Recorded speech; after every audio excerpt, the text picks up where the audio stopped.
अस्सलाम वालेकुम। Programme night addition में हम आपको खुशामदीद कहते हैं। नाजरीन, क्या सदारती नैब ऑर्डिनेंस हुकूमत के गले पड़ गया है? क्योंकि 3 ऑर्डिनेंसेस के बाद 3 चीज़ों पर हुकूमत बिल्कुल कंफ्यूज है। एक कन्फ्यूजन, दूसरी कन्फ्यूजन, उसके बाद अब तीसरी कन्फ्यूजन। ऑर्डिनेंस आया, तरमीम आई, चेयरमैन नैब को हटाने का इख्तियार सुप्रीम जुडिशल काउंसिल को दिया गया।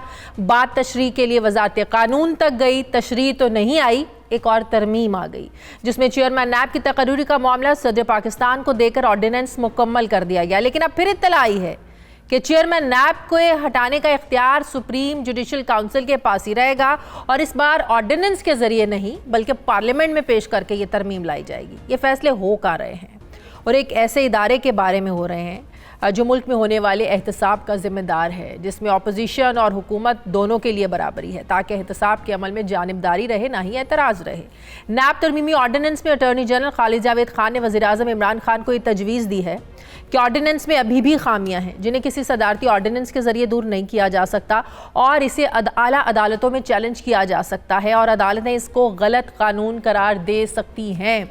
लिहाजा वज़ीर आज़म इमरान खान को मशवरा दिया गया है कि ऑर्डिनेंस पर कौमी असम्बली और सेनेट में मुकम्मल बहस करने और तरमीम करने की इजाज़त दी जाए ताकि इसे हर तरह से बेहतर किया जा सके। अब यहाँ सवाल ये पैदा होता है कि अगर ऐसा कानून सामने आ भी जाता है तो इसके मतनाज़ होने के बारे में क्या कोई शक बाकी रहेगा? इसके अलावा नाजरीन, तहरीक लब्बैक के साथ तय पाने वाला मुआहदा खुफिया होने के बावजूद एतराज़ात के साथ हदफ़े तनकीद बना हुआ है। फ्रांसीसी सफ़ीर की बेदखली तहरीक लब्बैक के मुतालबात में था या नहीं? मुफ्ती मुनीबुर रहमान साहब ने कल हमारे ही प्रोग्राम में कंफर्म किया कि फ्रांसीसी सफ़ीर मुतालबात का उनको मुल्क बदरी का मुतालबा तहरीक लब्बैक का नहीं था, जबकि वज़ीर दाखिला ने अपने एक बयान में कहा है कि तहरीक लब्बैक के सरबराह साद रिजवी ने उनसे मुज़ाकरात में यह मुतालबा किया था। शेख रशीद का यह बयान एक ऐसे वक्त में आया जब खुफिया मुआहदे पर अमल दरामद शुरू हो चुका है, तंजीम को 4th शेड्यूल से निकाला जा रहा है, कालेदम ख़त्म करने के लिए महकमा दाखिला पंजाब में काम शुरू हो चुका है, गिरफ्तार जो कारकुनान है उनकी रिहाई हो रही है। लेकिन अचानक इस पर बहस छिड़ गई है और जो मुआहदा खुफिया रखा गया था इसे सामने लाने का जो मुतालबा है अब ये जोर पकड़ रहा है। अमन के लिए किए गए मुआहदे पर मुकम्मल अमल दरामद से पहले ऐसे मतनाज़े बयानात क्या मुनासिब हैं, इसी पर मैं बात करूंगी। मुझे ज्वाइन कर रहे हैं मुस्लिम लीग नून के सीनियर रहनुमा राना सनाउल्लाह साहब। अस्सलाम वालेकुम, बहुत बहुत शुक्रिया राना साहब आपका। राना साहब, सबसे पहले तो ये बताइएगा, जी वालेकुम सलाम, नैब तरमीमी ऑर्डिनेंस को लेकर हुकूमत क्यों इतनी कंफ्यूज है? कभी चेयरमैन नैब को हटाने का इख्तियार जाता है सुप्रीम जुडिशल काउंसिल के पास, फिर वापस आता है सदर के पास, फिर तजवीज़ आती है कि नहीं नहीं गलत हो जाएगा, इसको कोई चैलेंज कर देगा, फिर वापस जाने के लिए आप कह रहे हैं कि सुप्रीम जुडिशल काउंसिल जाएगा और अब की बार ये पार्लियामेंट के जरिए तरमीम होगी। क्या आप लोग इसको अपोज करेंगे सर?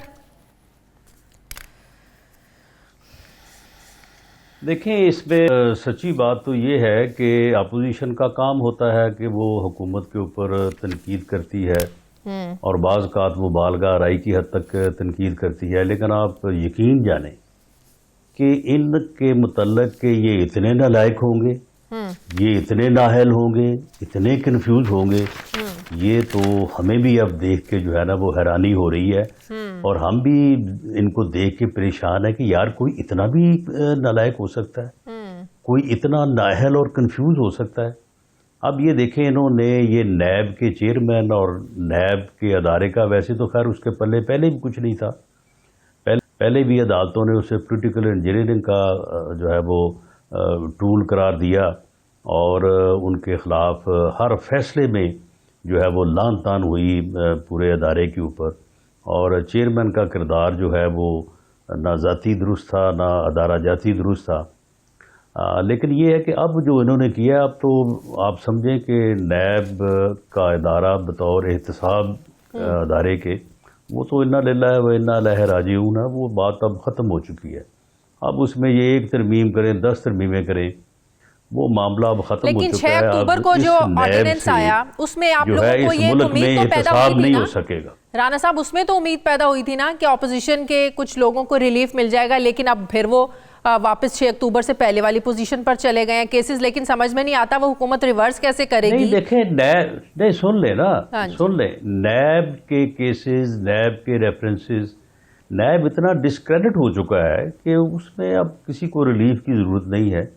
ये खुद ब खुद ये नैब की तमाम कार्रवाइयाँ जो सियासी तौर पे की गई हैं, जो विक्टिमाइजेशन के नुक्ता नज़र से की गई, ये वैसे ही दम तोड़ देंगी।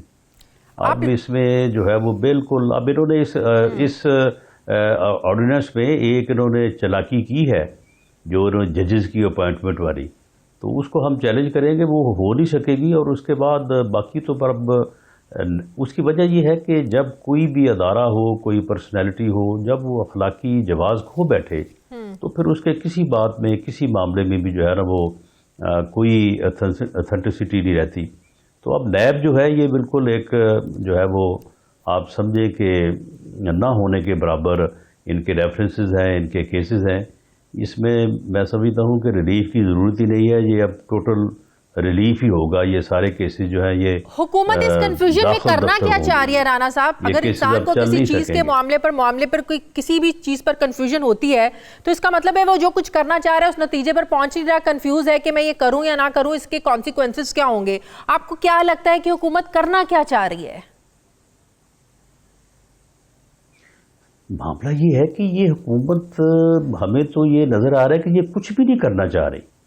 हुकूमत को खुद नहीं पता कि वो क्या करना चाह रही है। अब हम उनके मतलब क्या अंदाज़ा लगाएं कि ये क्या करना चाह रहे हैं। इन्होंने 3.5 साल जो हैं अपोजिशन को गालियां निकालते और अपोजिशन के ख़िलाफ़ केसेस करते और अपोजिशन से रिकवरियाँ करते गुजार दिए हैं।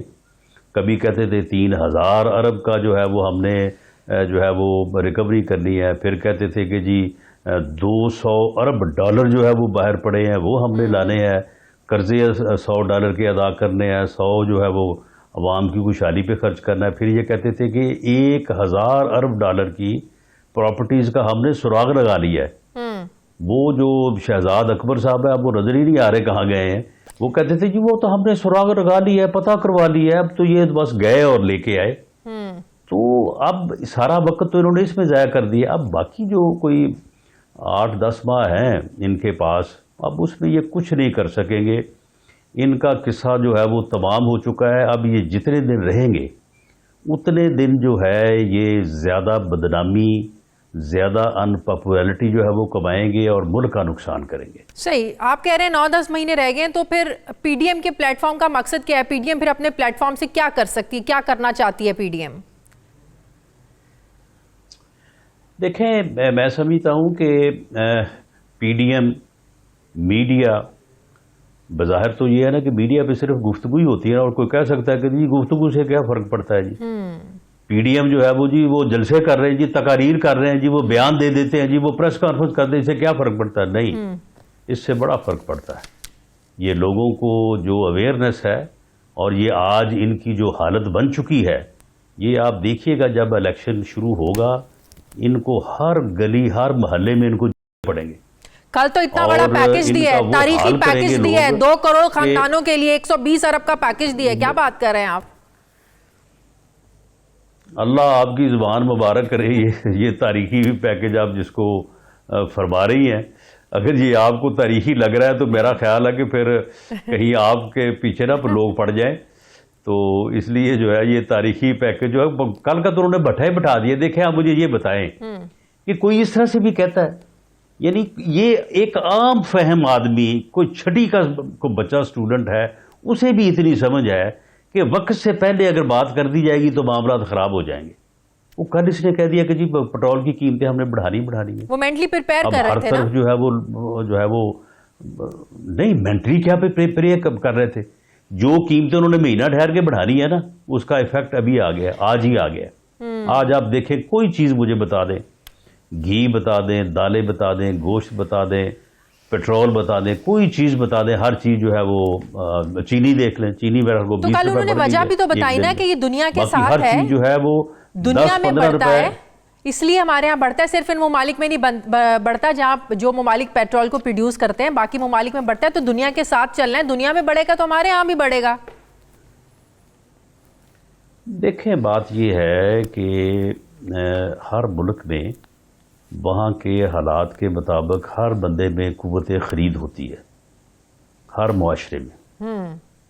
अब देखें, आम हालात में भी जो चीज़ हमारे 100 रुपये किलो होती है, वो उस वक्त यूरोप में शायद वही चीज़ या वही फ्रूट आप ले लें या कोई और चीज़ ले लें जो वहाँ भी यहाँ भी इस्तेमाल करते, उसकी कीमत वहाँ पे 3 गुना होती है। बिल्कुल। तो आप ये क्या कहेंगे कि जी वहाँ पे कीमत 3 गुना नहीं, वहाँ पे कुव्वत खरीद लोगों में हमसे जो है वो कई गुना ज्यादा है। बिल्कुल। तो दूसरे मुल्कों में लोगों की कुव्वत खरीद का मामला होता है। अब ये खामखा जो है वो लोगों को अबहाम में और लोगों को जो है वो धोखा देने की कोशिश करते हैं, लेकिन ये धोखा इस तरह से चल नहीं सकता। बहुत शुक्रिया। मुस्लिम लीग नून के सीनियर रहनुमा राना सनाउल्लाह साहब मेरे साथ थे। मुझे ब्रेक लेनी है, ब्रेक के बाद वापस आएंगे सीनियर सहाफ़ी तज्ज़ियाकार इरशाद भट्टी साहब मुझे ज्वाइन करेंगे एक छोटे से वक्फे के बाद।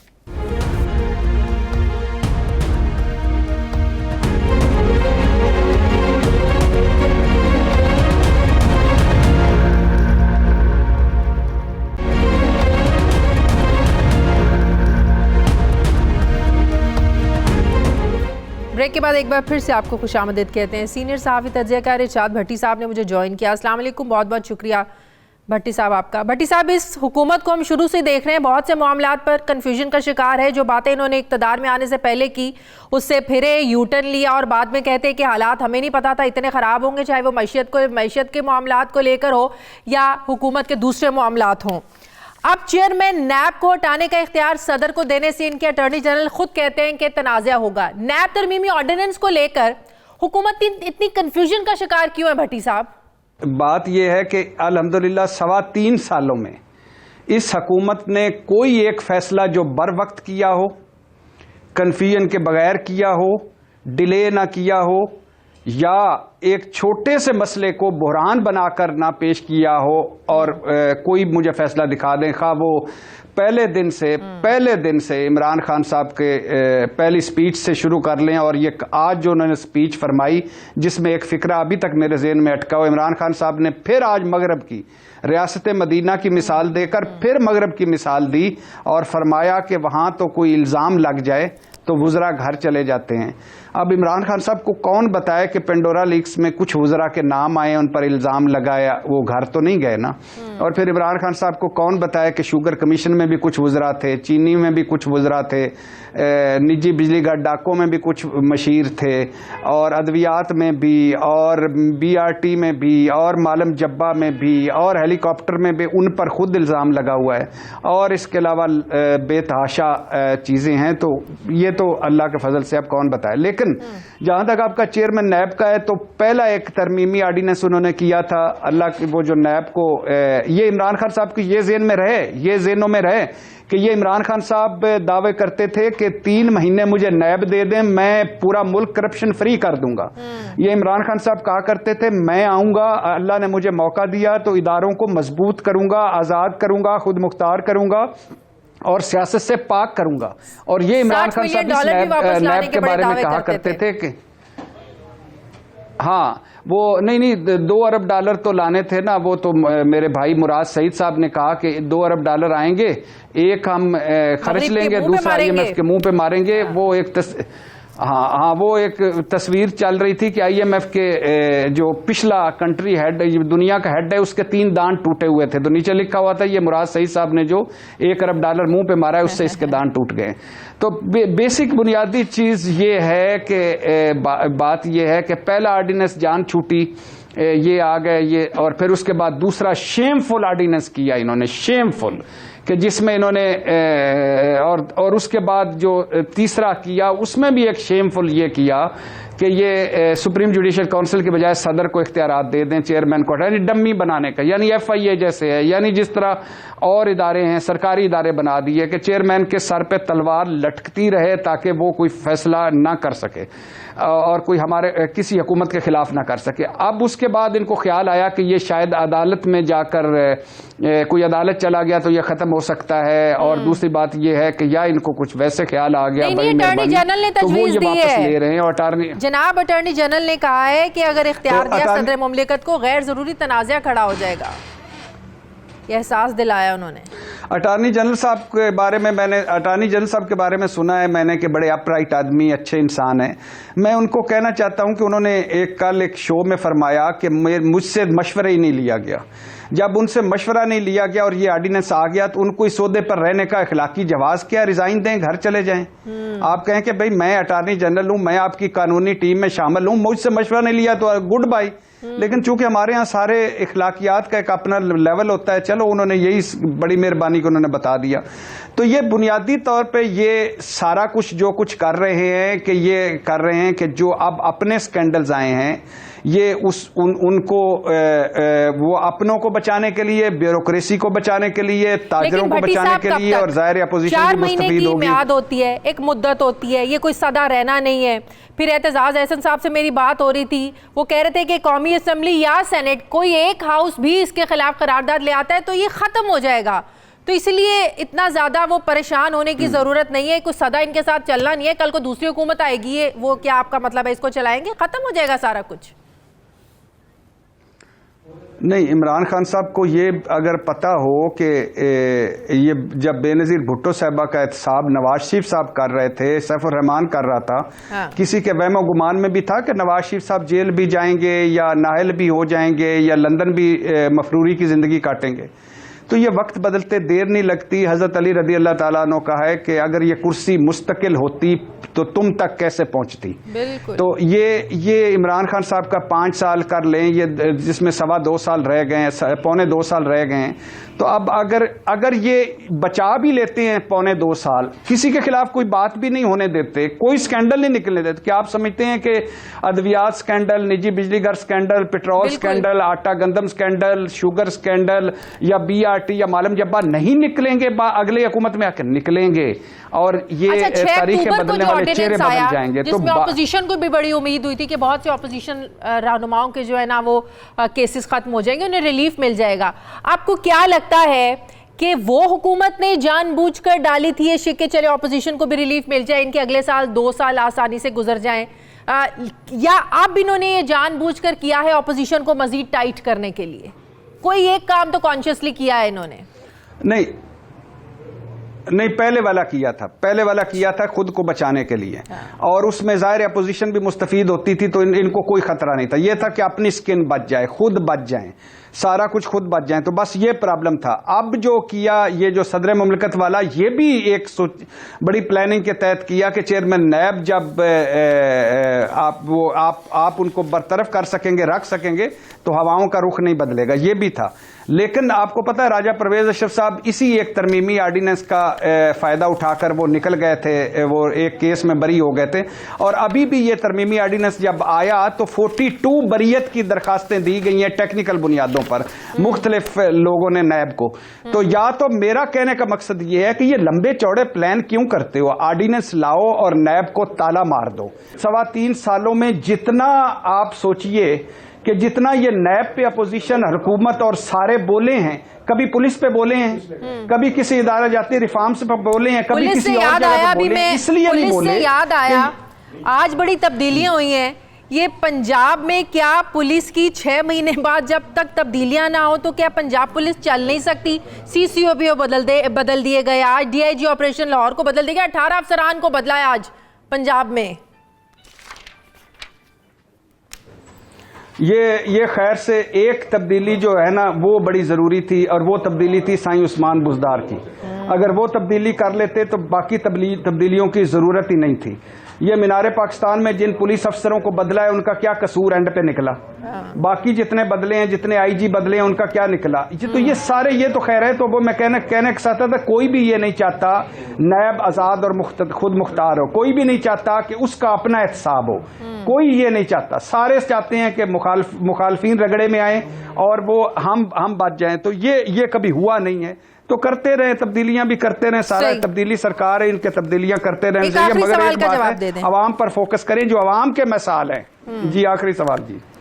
तहरीक लब्बैक के साथ एक तरफ मुआहदा, दूसरी तरफ एक वजीर कोई बयान दे रहा है, दूसरा वजीर कोई बयान दे रहा है, मुफ्ती साहब कोई बात करते हैं आकर, मुफ्ती मुनीबुर रहमान साहब कहते हैं कि ये फ्रांसीसी सफ़ीर को निकालने का जो मुतालबा था ये तो तहरीक लब्बैक का मुतालबा था ही नहीं। शेख रशीद साहब कुछ बात करते हैं, फवाद चौधरी साहब कुछ बात करते हैं।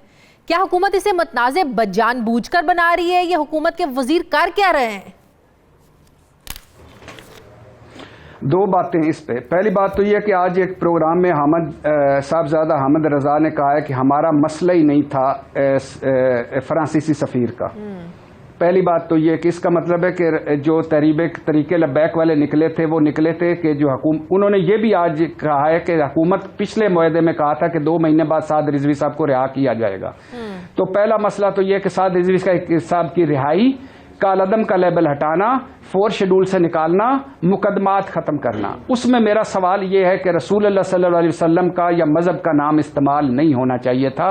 और जो 9 एहलकार 2 धरनों में शहीद हुए हैं उनमें गुलाम रसूल भी एक था। पहला तो उनका। दूसरा, इधर से अब एक तरफ वो जो चौधरी साहब हैं, जाज चौधरी साहब, वो अब कह रहे हैं हमारा इनके साथ अलायंस भी होगा। मैं फूल के गुलदस्ते भी लेके फूल के गुलदस्ते चल रहे हैं। दूसरी तरफ शेख रशीद साहब कुछ और कह रहे हैं, शाह महमूद कुरैशी साहब और कह रहे हैं, फवाद चौधरी साहब कुछ और कह रहे हैं। मेरा हुकूमत से सवाल है कि क्या ये मुबैना तौर पर अभी भी आप समझते हैं कि राक एजेंट है, इंडियन एजेंट है, गैर मुल्की फंडेड है या कुछ और है? तो अगर ये ऐसा है तो फिर ये मुआहदा क्यों? अगर ऐसा नहीं है तो ये बोंगियां और बेवकूफियां क्यों? तो ये मजाक बनाना छोड़ दें। अब तो एक खुदा के लिए रसूल पर हम सब मुत्तफिक हैं, इस पे तकसीम नहीं होनी चाहिए और इस पर हुकूमत को झूठ और मुनाफिकत नहीं करनी चाहिए हुकूमत को कि जब मतलब हुआ तब वो गैर मुल्की हैं, जब मतलब हुआ तो मुआहदा कर लिया। बिल्कुल सही। बहुत बहुत शुक्रिया सीनियर सहाफ़ीकार इरशाद भट्टी साहब मेरे साथ थे। मुझे ब्रेक लेनी है नाज़रीन, वापस आते हैं एक छोटे से वक्त के बाद।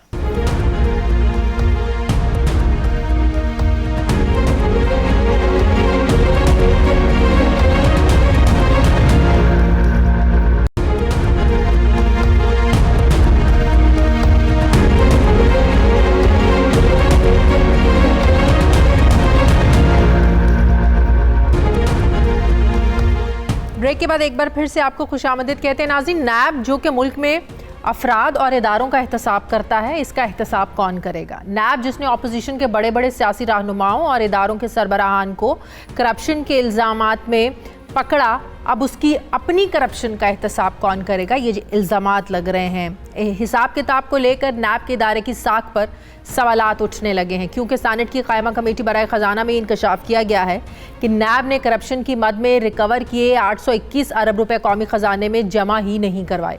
अगर अरबों रुपए कौमी ख़जाने में जमा ही नहीं हुए तो कहाँ गए? सेनेट की कायमा कमेटी बराए ख़जाना में इंकशाफ किया गया है कि नैब ने बैंकों के कर्ज डिफ़ॉल्टर से 121 अरब कर्ज़ों की रीस्ट्रक्चरिंग की मद में 59 अरब रुपए, जबकि अदालतों के जुर्मानों की सूरत में 46 अरब रुपए वसूल किए। इस डायरेक्ट रिकवरी की मद में भी 500 अरब रुपए हासिल हुए। मगर हैरानी की बात यह है कि रकम कौमी ख़जाने में जमा नहीं करवाई गई, जबकि कमेटी में वज़ारत ख़जाना के हुकाम ने कहा है कि हम तो नैब हुकाम से पूछ भी नहीं सकते कि पैसे कहाँ हैं, जिस पर कमेटी अरकान ने कहा कि इतनी बड़ी रकम का रिकॉर्ड वज़ारत ख़जाना और मुल्क में किसी के पास नहीं है। लिहाजा कमेटी ने इस मामले पर governor state bank, DG NAB, auditor general of Pakistan और नैब के ऑडिटर को आइंदा इजलास में जवाब देने के लिए तलब किया है। इसी पर मुझे बात करनी है। मुझे ज्वाइन कर रहे हैं साबिक प्रोसिक्यूटर नैब राजा आमिर अब्बास साहब। अस्सलाम वालेकुम, बहुत बहुत शुक्रिया राजा आमिर अब्बास साहब आपका। राजा साहब, जो इदारा करप्शन को ख़त्म करने का जिम्मेदार है, किसी ने करप्शन की है, उससे पैसे रिकवर करके कौमी ख़जाने में जमा करवाने का जिम्मेदार है, जब उस अपने ही इदारे पर करप्शन के इल्ज़ामात लगेंगे तो ये तो बहुत बड़ा सवालिया एक निशान लगेगा कि फिर मुल्क में करप्शन कैसे ख़त्म होगी मुल्क से? देखिए शाजिया, टू अर्ली ये कहना है कि ये कोई करप्शन की मद में ये पैसा इधर उधर हो गया है। ये मामला मुझे लग रहा है कुछ फिगर फजिंग का, कि नैब ने जो ये फिगर्स दिए हुए हैं, मैं काफी अर्से से कह रहा हूँ कि जी हमने खाली इन 3 सालों में 450 अरब रिकवरी की। ये डायरेक्ट रिकवरीज इसमें बहुत लगता है कम है, पैसे की सूरत में हार्ड कैश की सूरत में कम है, लेकिन ये गालिबन ये करते रहे हैं कि जनाब हमने ये केस पकड़ा और इस केस के दौरान हुकूमत की इतनी मालियत की जमीन हुकूमत के वापस होगी, तो उन्होंने वो भी रिकवरीज गालिबन शो कर दी। जैसे कराची में मली डेवलपमेंट अथॉरिटी के जब ये थे केसेस, तो इन्होंने कहा कि जी ये इस मद में ये चूंकि अब जमीनें वापस चली गई तो हुकूमत को इतने का फायदा हुआ। और उसके अलावा जो डायरेक्ट रिकवरीज हैं उसका फिगर इन्हें देना चाहिए। इनडायरेक्ट रिकवरीज होती क्या है आमिर अब्बास साहब? डायरेक्ट रिकवरीज ये हैं कि indirect recoveries, not direct, indirect recoveries. Indirect recoveries ये हैं कि जैसे कि मैंने अर्ज किया कि आपने अगर हुकूमत की जमीन वापस करवा दी, जैसे कि MBA की थी या दीगर मुख्तलिफ जगहों पे है, तो वो कहते हैं कि अदरवाइज हुकूमत को इतने अरबों रुपए का नुकसान हो जाना था, ये जमीन चली जानी थी कौड़ियों के भाव, तो उसको भी रिकवरीज में फिगर्स को भी काउंट करते हैं। और जो रिकवरीज होती हैं वो है कि जैसे मुदारबा कंपनीज हैं या हाउसिंग स्कीम्स हैं, उसमें से जो पैसे मिलते हैं वो ये अल्टीमेटली अरबों में वो भी होते हैं, वो उन अफेक्टीज को वापस कर दिए जाते हैं। तो जो पैसा अफेक्टीज को चला जाता है कि जी डबल शाह से इतने अरब रिकवर हुए, तो वो उन अफेक्टीज को दिया, तो वो फिर हुकूमत के खजाने में नहीं जाता। तो इसलिए जरूरी है कि नैब की भी ऑडिट हो, और जब ऑडिट होगी तो हमें दूध का दूध पानी का पानी नजर आएगा कि इन्होंने रिकवरीज कितनी की। और ये जो चेयरमैन नैब साहब, और अभी कहा जा रहा है कि इतने अरबों की 450 अरब हमने पिछले 3 साल में रिकवर किए, तो वो बताएं लोगों को कि जनाब इसमें सियासतदानों से कितने रिकवर हुए, ब्यूरोक्रेट से कितने रिकवर हुए, ठेकेदारों से, और कुछ बड़े लैंड ओनर जैसे मालिक रियाज की फैमिली ने यकमुश्त एक केस में काफी सारे अरबों के पैसे दिए, वो अलहदा करें। तो इससे और कुछ ना हो, एक तो पैसे का पता चलेगा और नैब की कारकर्दगी, ये जो बार बार कहा जा रहा है, और नंबर 2, जिस दिन से नैब बना है आज तक ये भी उस ऑडिट में होना चाहिए कि नैब का अपना खर्चा कितना है, नैब पे लागत कितनी आ रही है, कितने की तनख्वाहें जा रही हैं, और इसने अभी तक हुकूमत पाकिस्तान को रिकवर क्या करके दिया है। तो ये ऑडिटर जनरल ने कमेटी को बताया कि नैब का एक लीगल फ्रेमवर्क होता है जो पार्लियामान ने मंजूर किया हुआ है, इसके तहत शायद वो कुछ फंड्स रखते हैं, फंड्स इन्हीं में से रखते हैं जो रिकवर होते हैं। देखिए, इससे पहले ये था कि वो 10 से 15% वो रखते थे कि जो भी रिकवरीज होती थी उसमें से वो अपने एम्प्लॉयज को बोनस देते थे, लेकिन सुप्रीम कोर्ट ऑफ पाकिस्तान ने चंद वर्ष पहले उन्हें इस अमाउंट को कहा कि जी ये अनलॉफुल है, आप ये 10 to 15% नहीं रख सकते। किस कानून के तहत आप रखते हैं? अगर आपने काम किया है, आपने किसी केस में कोई रिकवरी की है, तो आपको उसकी तनख्वाहें मिल रही है, आपको उसका बेनिफिट मिल रहा है, आप वो रिकवरीज हुकूमत पाकिस्तान की हैं तो वापस कीजिए। तो ये वो चीजें हैं कि अब ये वो फिक्र नहीं है। एक आखिरी सवाल, करप्शन के पैसों की रिकवरी की शरह क्या है? देखिए, करप्शन के पैसों की रिकवरीज 2 तरह की है। मैं आपसे इनसे पूछा जाए कि बताइए आज तक जो पब्लिक ऑफिस होल्डर्स, अगर हम शुरू करते हैं तो सियासतदानों से बताएं 1 रुपया या 1 देना रिकवर किया है इन्होंने। उसके बाद ये बताएं कि जनाब आपने ग्रेड 19 या 20 से ऊपर के अफसरों से क्या रिकवर किया है। हाँ, फूड के ठेकेदारों से, गंदम के ठेकेदारों से, हाउसिंग स्कीम्स वालों से ये जो अनाउंस हो जाती हैं, और उसके बाद मुतारबा कंपनीज वाले जैसे डबल शाह और बतेरी ऐसी कंपनीज हैं कि जिनसे कुछ रिकवरी नहीं है। तो अब ये चीजें क्लियर हो के एक चार्ट आए कि जनाब ये जो अक्रॉस द बोर्ड की बात हो रही है, ये रिकवरीज होती किस लेवल पे है और किन लोगों से होती है और किस लेवल के लोगों से होती है। बहुत बहुत शुक्रिया साबिक क्रॉस नायब राजा आमिर अब्बास साहब मेरे साथ हैं। मुझे ब्रेक लेनी है नाज़रीन, वापस आते हैं छोटे से वक्फे के बाद।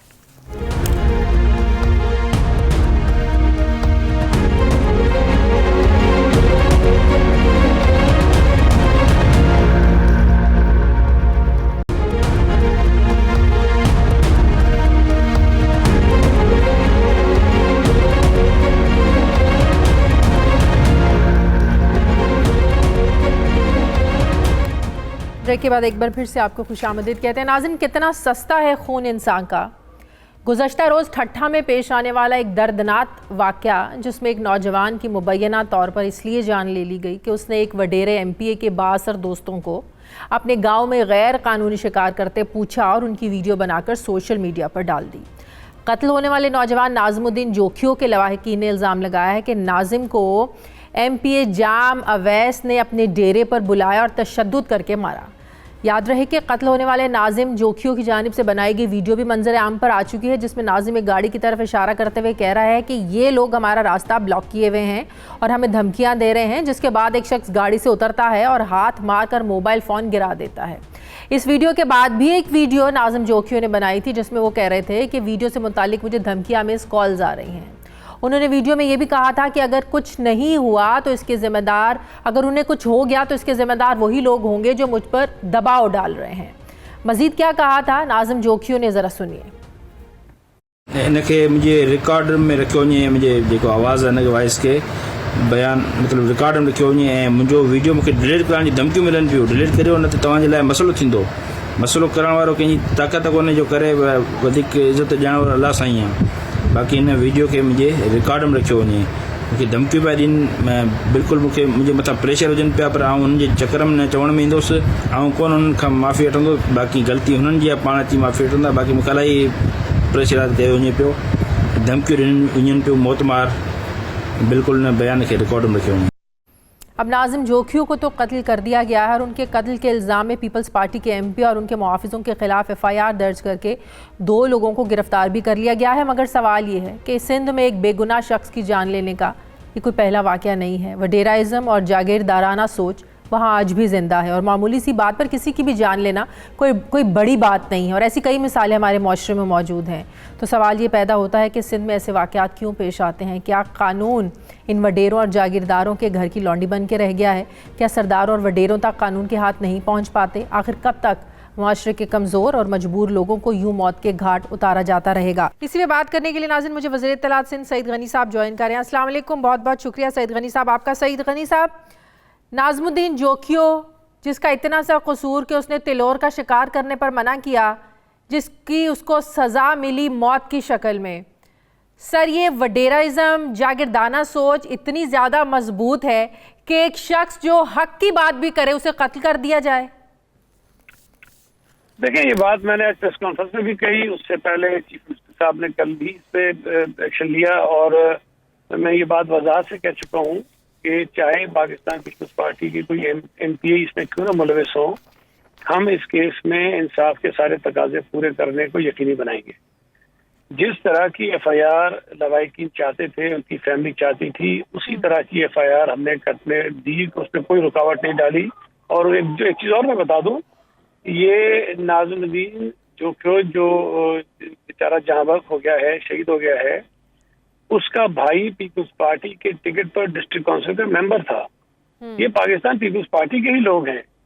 तो अगर पीपल्स पार्टी के ना हो तब भी मैं समझता हूँ कि एज ए इंसान भी हमारी जिम्मेदारी बनती है कि बिल्कुल आप सही कह रहे हैं, लेकिन सईद गनी साहब, नाज़िमुद्दीन जोखियो ने इन खदशात का इजहार किया था एक वीडियो मैसेज के ज़रिए कि उसको धमकियां मिल रही हैं, उसको जान से मारने की धमकियां मिल रही हैं, उसको प्रोटेक्शन दी जाए, उसे तहफ़्फ़ुज़ दिया जाए।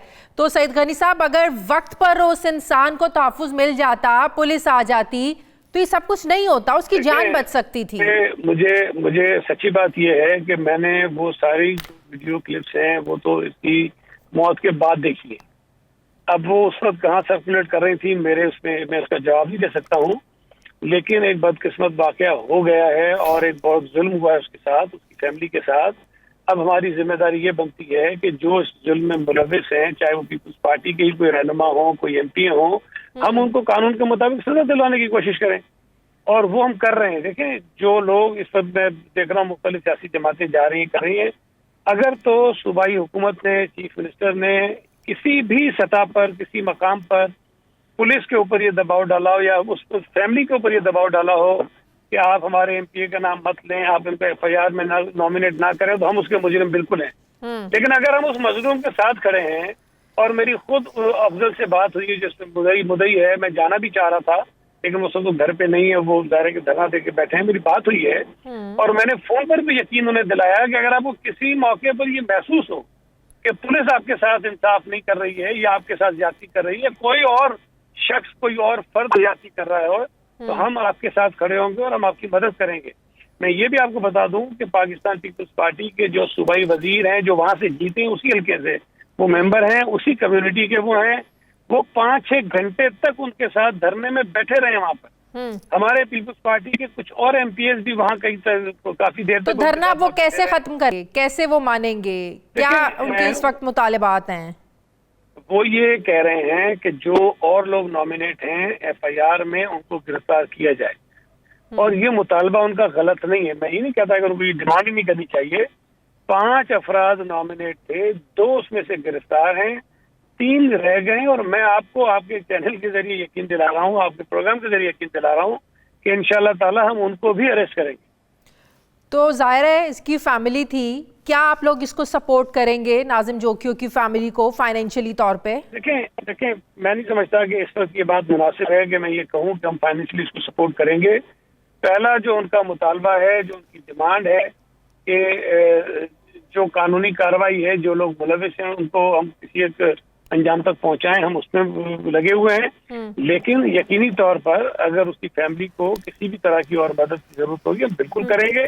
और मैं आपको बता रहा हूँ, मैंने जब उनके भाई से बात की वो मुतमईन थे और उन्होंने कहा कि हमें आपसे हम उम्मीद भी ये कर रहे थे कि पीपल्स पार्टी इसी तरह हमारे साथ खड़ी होगी, और मैंने उन्हें बताया कि मैं सिर्फ मैं नहीं, पार्टी की क़यादत भी और चीफ मिनिस्टर साहब भी आपके साथ। पीपल्स पार्टी के एमपीए ने अगर ये काम किया है, जाहिर है कानून के मुताबिक उसको सजा मिलेगी और मिलनी भी चाहिए, लेकिन पाकिस्तान पीपल्स पार्टी बजाते खुद उसके खिलाफ क्या एक्शन लेगी? उसकी रुकनियत मुअत्तल करेगी, उसको पार्टी से निकाल दिया जाएगा? देखिए शाजिया, बात यह है कि अगर तो कोई शख्स इस जुर्म के अंदर मुलविस पाया जाता है तो फिर मैं ये समझता हूँ कि वो खुद ही पार्टी वार्टी से सारी चीजें फारिग हो जाती है। ये छोटी चीज है। बड़ी चीज ये है कि जो एक कत्ल का इल्जाम है उसके ऊपर, हम उसमें कोशिश करें कि अगर वो वाकई मुलविस है और उसने ये किया है, सजा मिलनी चाहिए ना। जो मजलूम है उनको तसल्ली हो कि हमारे साथ इंसाफ हो गया है। अगर हम ये कर लेते हैं तो फिर पार्टी से निकालने वगैरह छोटी चीजें बहुत। ठीक है, बहुत बहुत शुक्रिया वज़ीर इत्तलात सिंध सईद आप मेरे साथ थे, बहुत शुक्रिया आपका। नाज़रीन, हमारे प्रोग्राम का वक्त खत्म हो गया है। फीडबैक ज़रूर दीजिएगा, अपना ख्याल रखिएगा, मुझे इजाज़त दीजिए, अल्लाह हाफ़िज़।